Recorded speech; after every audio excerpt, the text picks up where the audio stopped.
Good morning students. कल अपन ने किया था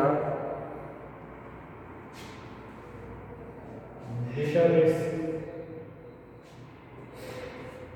सिस्टम और फाइल सिस्टम, उसके एडवांटेज, डेटाबेस सिस्टम के और डिसएडवांटेज।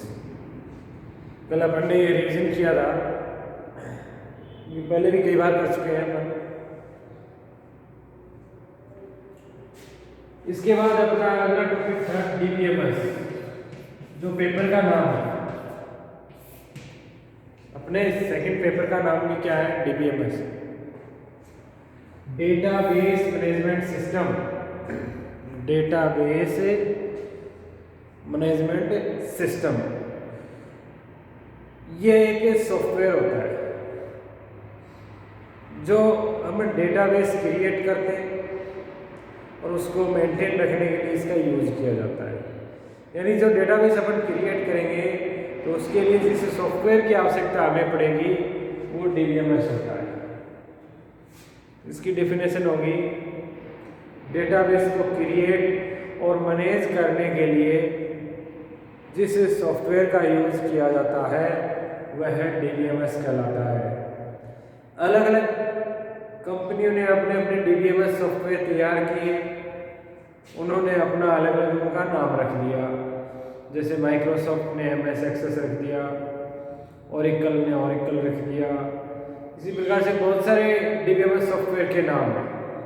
डीबेस है ना, अलग अलग सॉफ्टवेयर के नाम हैं, अलग अलग कंपनियों ने अपने रख दिए। और सभी सॉफ्टवेयर कौन से हैं? वो डीबीएमएस सॉफ्टवेयर है जो डेटाबेस को क्रिएट करने और उसको मेंटेन या मैनेज रखने के लिए इनका यूज किया जाता है। अब क्वेश्चन ये पूछा जाता है कई बार कि डीबीएमएस किसे कहते हैं या क्या होता है, इसकी विशेषताएं या रेस्पॉन्सिबिलिटी बताइए।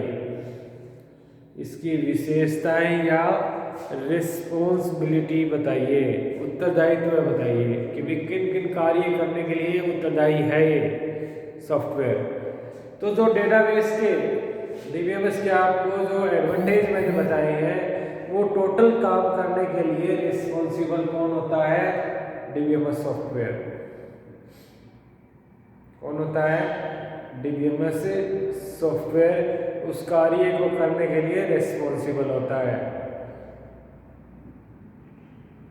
ना। जैसे फर्स्ट एडवांटेज आपको बताया, रिड्यूस डेटा रिडंडेंसी। डेटाबेस के अंदर डेटा की रिडंडेंसी को रिड्यूस करने की भी रिस्पॉन्सिबिलिटी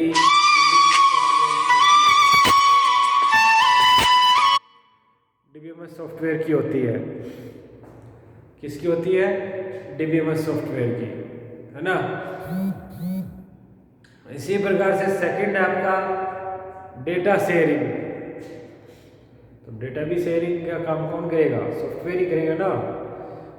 तो जो एडवांटेज आपको मैंने बताए हैं वो किसकी रिस्पॉन्सिबिलिटी है? ये काम कौन करता है? डीबीएमएस सॉफ्टवेयर करता है।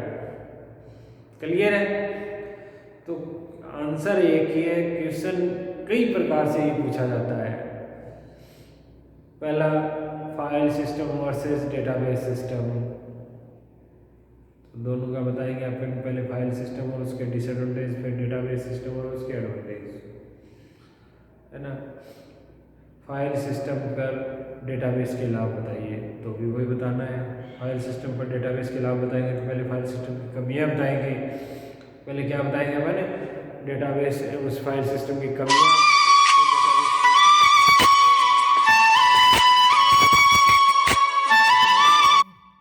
हेलो,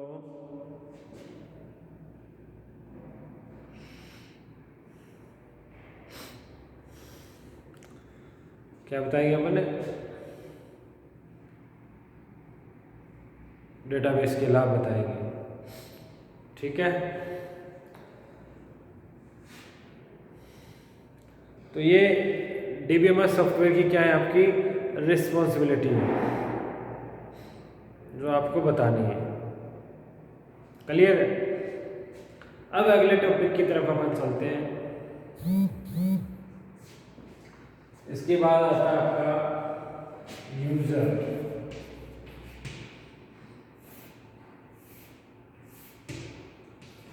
ऑफ डीबीएमएस या डेटाबेस। यूजर डीबीएमएस या डेटाबेस के यूजर को निम्नलिखित कैटेगरी में अपन डिवाइड करेंगे। जो डेटाबेस को काम में लेने वाले होते हैं उनको अलग अलग कैटेगरी में अपन डिवाइड करते हैं। सबसे पहला है आपका dBA, database administrator. Database administrator database का प्रशासक या अधिकारी या मालिक, जो डेटाबेस को ओवरऑल कंट्रोल करने का काम करता है। यह है किसी डेटाबेस का एक ही यूजर होता है, एक से अधिक यूजर नहीं होते हैं। डीबीए किसी भी डेटाबेस का एक ही यूजर होता है। अगला है अपना एप्लीकेशन प्रोग्राम।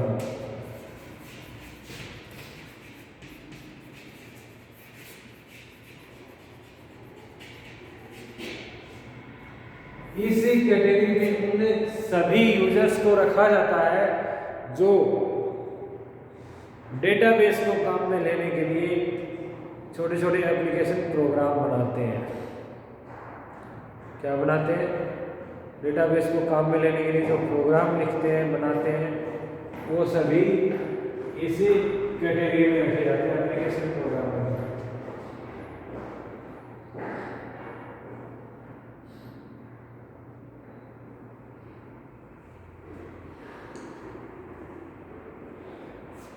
कौन सी कैटेगरी में रखे जाते हैं? एप्लीकेशन प्रोग्रामर की कैटेगरी में इनको रखा जाता है।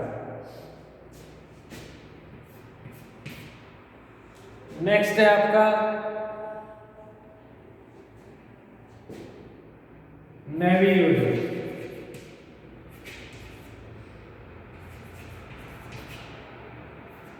इस कैटेगरी में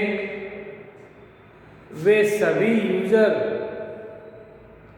शामिल किए जाते हैं जो डेटाबेस का नॉलेज नहीं रखते हैं, डेटाबेस के बारे में अनअवेयर होते हैं, कोई नॉलेज नहीं रखते हैं,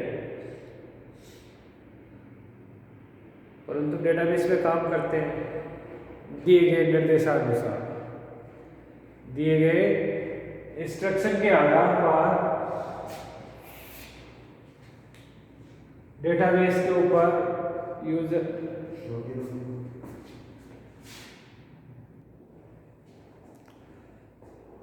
अनअवेयर होते हैं, यानी उसका कोई नॉलेज उनको नहीं होता है, परंतु दिए गए निर्देशानुसार वो कार्य करते हैं।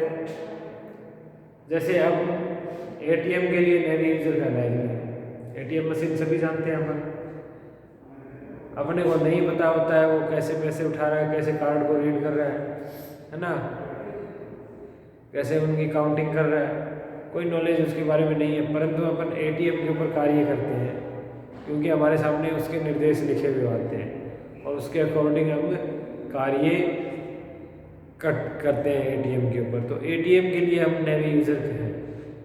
उसी प्रकार से डेटाबेस के लिए नेवी यूज़र होते हैं जिनको डेटाबेस का कोई नॉलेज नहीं होता है और वो दिए गए निर्देशानुसार डेटाबेस के ऊपर कार्य करते हैं। नेक्स्ट है एंड यूजर।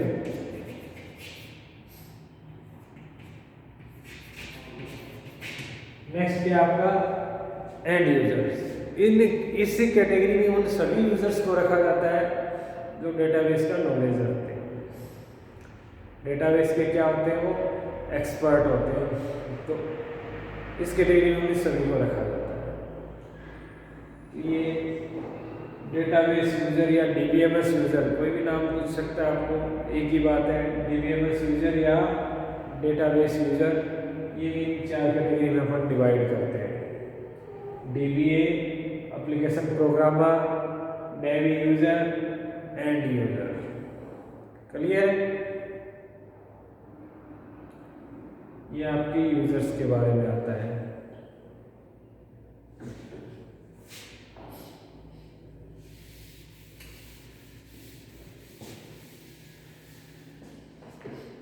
इसके बाद अपने आगे आता है डेटा एब्स्ट्रैक्शन।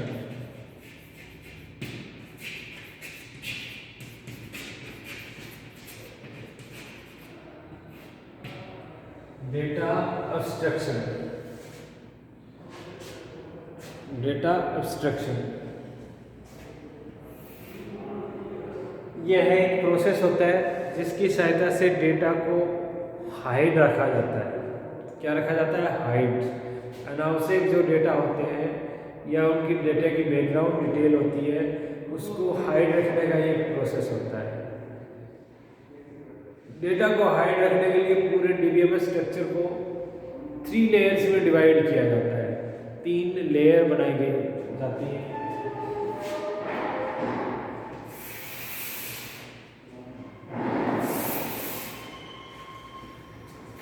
सबसे लोएस्ट होती है जिसको हम बोलते हैं फिजिकल लेयर।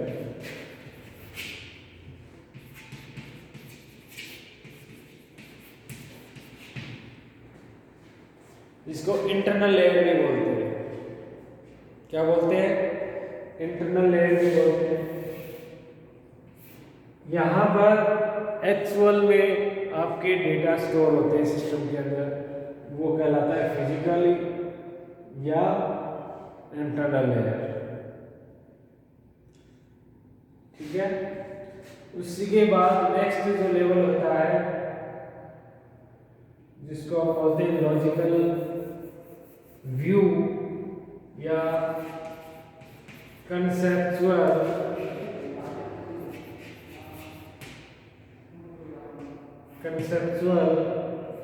लेयर, जिसको लॉजिकल व्यू भी बोलते हैं। लॉजिकल लेवल या इस लेवल के ऊपर डीबीए काम करता है।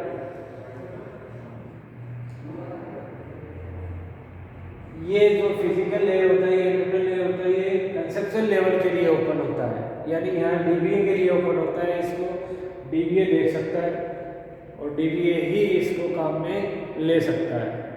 अन्य कोचिंग लेवल के लिए ये इंटरनल लेवल या फिजिकल लेवल उपलब्ध नहीं होता है। अन्य के लिए इसको हाइड रखा जाता है। क्या रखा जाता है? हाइड। लास्ट होता है जिसको हम बोलते हैं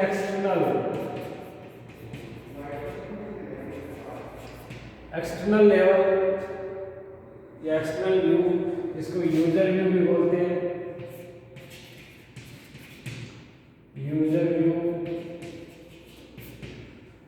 यूजर व्यू भी बोला जाता है। तो ये यहाँ पर विभिन्न यूजर डेटा को व्यू करते हैं।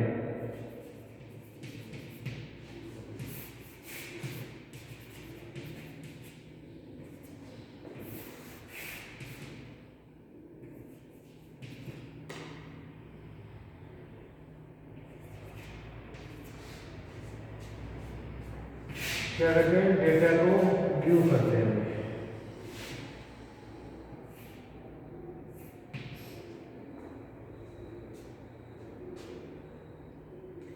तो इन यूजर्स के सामने इनसे संबंधित डेटा क्या किए जाते हैं? इनके सामने रिप्रेजेंट किए जाते हैं और डेटा की जो बैकग्राउंड डिटेल होती है वो इन यूजर्स के सामने, या इनसे संबंधित डेटा नहीं होते हैं वो इन यूजर्स के सामने प्रेजेंट नहीं किए जाते हैं। क्यों नहीं किए जाते? इसका रीज़न ये है कि भी यूज़र को डेटाबेस पे काम करने के लिए उसको कोई कठिनाई नहीं हो, उसको कोई व्यवधान नहीं हो कि अनावश्यक डेटा या अनावश्यक डिटेल उसके सामने रख दी जाए तो वो आसान तरीके से डेटाबेस के ऊपर कार्य नहीं कर सकता। इसलिए जो आवश्यक डेटा होते हैं यूज़र के सामने रिप्रेजेंट किए जाते हैं, अनावश्यक डेटा उससे क्या रखे जाते हैं? हाइड रखे जाते हैं, उससे छुपा के रखे जाते हैं। तो ये डेटा एब्स्ट्रैक्शन का होता है। इसको 3 लेयर आर्किटेक्चर ऑफ डीबीएमएस भी बोलते हैं। क्या बोलते हैं? 3 लेयर आर्किटेक्चर ऑफ डीबीएमएस। इसमें 3 लेयर होंगे। लेयर फिजिकल या इंटरनल, कंसेप्चुअल और एक्सटर्नल।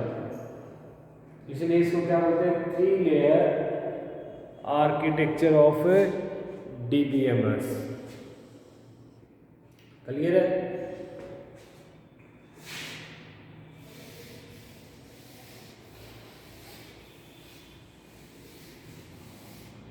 यहाँ एक्सएमएल में डेटा स्टोर होते हैं, ये कंट्रोल करने वाला होता है, यहाँ पर कार्य करता है, और ये यूजर्स होते हैं जो डेटाबेस के ऊपर काम करते हैं।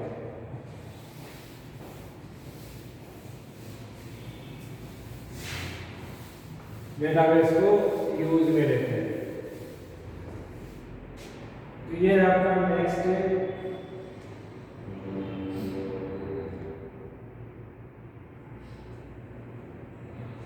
अगला टॉपिक है अपना फाइल ऑर्गेनाइजेशन।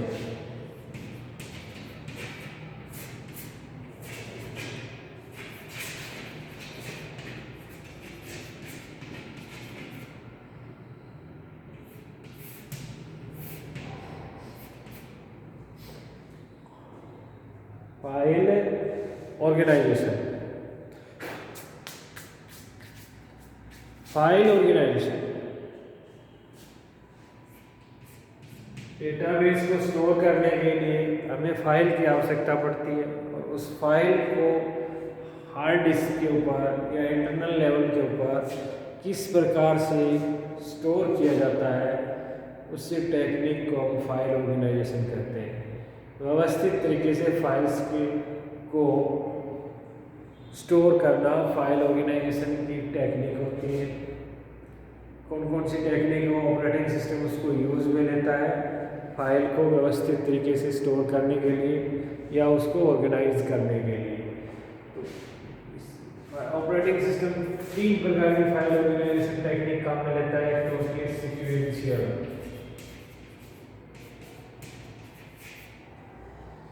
जो सीक्वेंस से बनी है। दूसरी होती है डायरेक्ट ऑब्लिक रैंडम, और थर्ड होती है इंडेक्स सीक्वेंशियल। इंडेक्स सीक्वेंशियल 3 प्रकार की file organize technique operating system के द्वारा काम में ली जाती है कोई भी डेटा बेस फाइल को स्टोर करने के लिए। सीक्वेंशियल यानी सीक्वेंस से बनी है। एक सीक्वेंस में इसके अंदर स्टोर किए जाते हैं रिकॉर्ड्स, यानी पहले 1 नंबर रिकॉर्ड्स, फिर 2 number, 3 number, 4 number, 5 number, 6 number आपने स्टोर किए। अब इससे फाइल को अपन एक्सेस करेंगे तो 1 नंबर से स्टार्ट करेंगे, उसी सीक्वेंस में जिस सीक्वेंस में अपन ने स्टोर किए थे 1 बाय 1। यानी 1 नंबर रिकॉर्ड्स का इसके पास एड्रेस होता है, पहले 1 नंबर पे जाएगा, फिर 2 पे, फिर 3 पे, फिर 4 पे, फिर 5 पे, फिर 6 पे। इस फाइल ऑर्गेनाइजेशन के अंदर जो रिकॉर्ड का एक्सेस टाइम है, डेटा का जो एक्सेस टाइम है, उसकी लोकेशन पे निर्भर करता है। अगर यहाँ है तो टाइम कम लगेगा, फिर यहाँ और अधिक लगेगा, यहाँ पर है तो और अधिक लगेगा, यहाँ पर है तो और अधिक लगेगा। यानी लोकेशन पे निर्भर करता है रिकॉर्ड का एक्सेस टाइम। इस मेथड के ऊपर अगर आपको देखा हो तो पहले ऑडियो कैसेट आती थी, ये रिबन होता था, उसका वाइट कलर का, उसके ऊपर मैग्नेटिक पदार्थ चढ़ा होता था डेटा स्टोर करने के लिए, जिससे वो ब्लैक दिखाई देती है। तो इसमें अपन मान लो एक साइड में 5 गाने स्टोर कर रखे हैं, तो 5 नंबर का गाना सुनना हो तो क्या करना पड़ता था, पहले फर्स्ट गाने को फॉरवर्ड करते थे, फिर 2 को, फिर 3 को, फिर 4 को, फिर 5 को, फिर 5 नंबर क्या आता था। सीक्वेंस में एक्सेस होती है, ये सीक्वेंशली होती है, इसलिए पहले 1 नंबर पे जाए, फिर 2 पे, फिर 3 पे, फिर 4 पे, फिर 5 पे, है ना। तो ये फाइल ऑर्गेनाइजेशन सीक्वेंशियल टेक्निक पे काम करती है। डायरेक्ट रैंडम, इसके नाम से स्पष्ट है, डायरेक्ट रैंडम। इस फाइल ऑर्गेनाइजेशन के अंदर रिकॉर्ड्स जो आपने स्टोर किए हैं वो डायरेक्ट एक्सेस कर सकते हैं। डायरेक्ट एक्सेस करने के लिए कोई एक सर्च की का यूज़ करता है, किसका यूज़ करता है, सर्च की का, जिसकी सहायता से उस रिकॉर्ड को सर्च करता है तुरंत, तो वो डायरेक्टली रिकॉर्ड अपन एक्सेस कर सकते हैं। इसमें रिकॉर्ड का जो एक्सेस टाइम है वो सभी के लिए इक्वल होता है, उसमें कोई भी लोकेशन का चक्कर नहीं होता है। इसमें इस टेक्निक में हमारे DVD CD काम करते हैं, CD वगैरह DVD वगैरह है और रैंडमली एक्सेस होती है। एक नंबर गाना सुनेंगे तो भी स्टार्ट होने में उतना टाइम लगेगा, 50 नंबर सुनेंगे तो भी उतना ही लगेगा, उसमें लोकेशन का कोई चक्कर नहीं होता है। अब दोनों तरीके से एक फाइल को एक्सेस करना हो, काम में लेना हो, तो इंडेक्स सीक्वेंशियल काम में ली जाती है। कौन सी टेक्निक काम में ली जाती है, इंडेक्स सीक्वेंशियल। इसके अंदर क्या किया जाता है, जो फाइल आपने तैयार की है सीक्वेंशियल, उस फाइल की इंडेक्सिंग कर दी जाती है।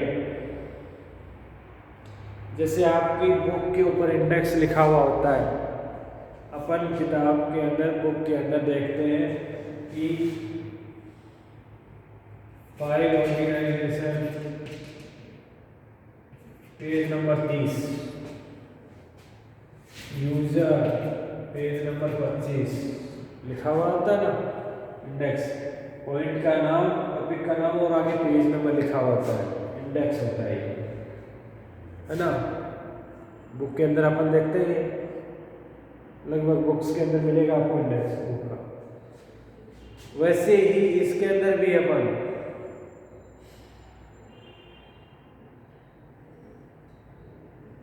फाइल तैयार किया आपने, मान लो 100 रिकॉर्ड एक फाइल के अंदर डाल दिए, सीक्वेंशियल फाइल के, उसकी इंडेक्सिंग करके एक इंडेक्स फाइल बना दी। जैसे रामलाल 5 नंबर पे है, 3 नंबर पे है, श्यामलाल 10 नंबर पे है, इंडेक्स फाइल है ना। तो जैसे ही अपन बुक के अंदर देखते हैं इंडेक्स कि भी ये टॉपिक कितने नंबर पेज में है, डायरेक्ट वही पेज निकालते हैं। उसी तरीके से इंडेक्स सीक्वेंशियल के अंदर क्या आता है, इंडेक्स फाइल को चेक किया जाता है पहले, और वहां से चेक किया जाता है कि कितने नंबर पे है, तो डायरेक्टली वही रिकॉर्ड क्या हो जाएगा, एक्सेस हो जाएगा, सीधा एक्सेस हो गया। अगर इसी फाइल को सीक्वेंसली एक्सेस करनी चाहेंगे, अपन करानी चाहेंगे, तो इसका यूज नहीं करेंगे, इंडेक्स फाइल का डायरेक्ट इस फाइल को एक्सेस करेंगे तो सीक्वेंसली एक्सेस हो जाएगी। तो इस फाइल को, इस मेथड से फाइल को ऑर्गेनाइज किया गया है, तो दोनों तरीके से उसको काम में ले सकते हैं, सीक्वेंशियली भी एक्सेस कर सकते हैं और डायरेक्टली भी एक्सेस कर सकते हैं। डायरेक्ट एक्सेस करना हो तो अपन इंडेक्स फाइल का यूज करेंगे, और डायरेक्ट एक्सेस नहीं करना है तो सीक्वेंसली उनको एक्सेस करेंगे वन बाय वन। तो ये था आपका फाइल ऑर्गेनाइजेशन टेक्निक। तो आज हमारा हो गया DBMS और उसकी विशेषताएं, उसके बाद हो गया DBMS या डेटाबेस की यूजर, उसके बाद हमारा हो गया डेटा एब्स्ट्रैक्शन या 3 लेयर आर्किटेक्चर ऑफ DBMS।